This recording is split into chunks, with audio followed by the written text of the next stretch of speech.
नमस्कार। कहते हैं हार कर जीतने वाले को बाजीगर कहते हैं, है ना?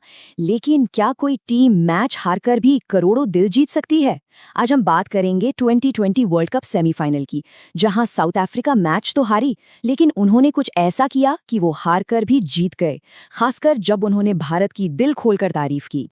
सोचिए, कोलकाता का ईडन गार्डन्स, माहौल एकदम सन्नाटे में डूबा हुआ। मैच खत्म हुआ और साउथ अफ्रीका का वो सालों पुराना सपना वर्ल्ड कप जीतने का एक बार फिर टूट गया। जो खिलाड़ी चंद मिनट पहले जीत का सपना देख रहे थे, वो अब हार के बोझ तले मैदान पर बिखरे पड़े थे। और इस हार का दर्द सबसे ज्यादा महसूस हो रहा था कप्तान एडन मार्करम की आवाज में। उनके इन शब्दों ने उस रात की कहानी की बस शुरुआत की थी। ये सिर्फ हार की कहानी नहीं थी, बल्कि हार में भी शान की कहानी थी। अब जरा मैदान पर चलते हैं और देखते हैं कि वहां हुआ क्या। जो हुआ वो सच में दिल तोड़ने वाला था। वो पल जब खिलाड़ियों के इमोशंस कैमरे में कैद हो गए और खेल का एक, कह सकते हैं कि एक कठोर चेहरा सामने आया। कप्तान एडन मार्करम, जो पूरी टीम को लीड कर रहे थे, वो पिच पर अकेले बैठे थे। उन्होंने अपना चेहरा हाथों में छुपा लिया और उनकी सिसकियां मैदान की खामोशी को चीर रही थीं। सच कहूं तो ये एक ऐसा सीन था जिसने हर देखने वाले की आंखें नम कर दी। और दूसरी तरफ टीम के वेटरन क्विंटन डिकॉक बाउंड्री के पास बिल्कुल अकेले बैठे थे।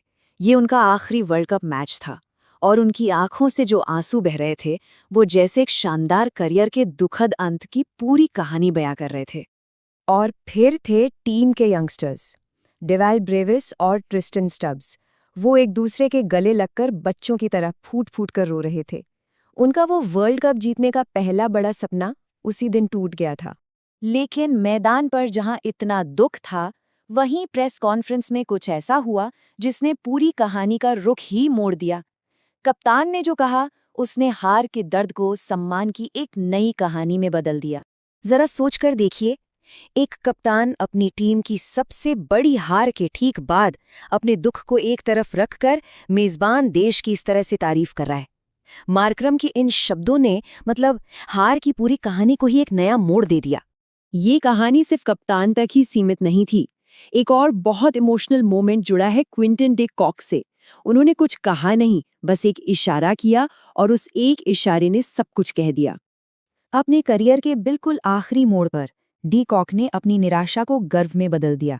उन्होंने कहा कि भले ही वो ट्रॉफी नहीं जीत पाए, लेकिन भारत में अपना आखिरी वर्ल्ड कप मैच खेलना ही उनके लिए सबसे बड़ा इनाम है।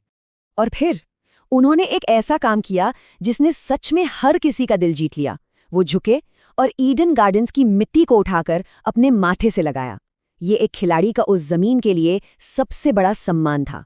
एक ऐसा पल जिसे शायद ही कोई क्रिकेट फैन भूल पाएगा। तो बात सिर्फ तारीफ तक ही नहीं रुकी। साउथ अफ्रीकी खिलाड़ियों ने ये भी खुलकर बताया कि उन्होंने यहाँ के क्रिकेट से, यहाँ के खिलाड़ियों से क्या-क्या सीखा। उन्होंने बताया कि कैसे उन्होंने इंडियन प्लेयर से सीखा कि जबरदस्त प्रेशर में शांत कैसे रहना है, हजारों लोगों की भीड़ के शोर के बीच फोकस कैसे करना है और आखिरी गेंद तक लड़ने का जज्बा क्या होता है। ये सिर्फ खेल के सबक नहीं थे, ये तो जिंदगी के सबक थे। कगिसो रबाड़ा, जो खुद दुनिया के बेस्ट बॉलर्स में से एक हैं, उन्होंने कहा कि जसप्रीत बुमराह को डेथ ओवर्स में बॉलिंग करते हुए देखना उनके लिए एक मास्टर क्लास जैसा था। इससे उन्होंने सीखा कि मुश्किल से मुश्किल सिचुएशन में मैच कैसे जीता जाता है। और टीम के यंग टैलेंट डेवाल्ड ब्रेविस, उन्होंने तो रोहित शर्मा और विराट कोहली को अपना आइडल बताया। उन्होंने कहा कि इन जैसे दिग्गजों से ही उन्होंने सीखा कि वर्ल्ड कप जैसे बड़े मंच पर जब करोड़ों लोगों की उम्मीदों का बोझ हो, तब भी कैसे कूल रहकर टीम को जिताया जाता है। तो इस पूरी कहानी का निचोड़ क्या है? यही कि खेल सिर्फ स्कोरबोर्ड पर हार जीत का नाम नहीं है। ये कहानी है असल स्पिरिट की, खेल भावना की जीत की। हाँ, ये सच है, वो सेमीफाइनल हार गए, उनका वर्ल्ड कप का सफर वहीं खत्म हो गया। लेकिन अपनी विनम्रता, अपनी स्पोर्ट्समैनशिप और भारत के लिए जो उन्होंने सम्मान दिखाया, उससे उन्होंने ट्रॉफी से भी कोई बहुत बड़ी चीज जीती।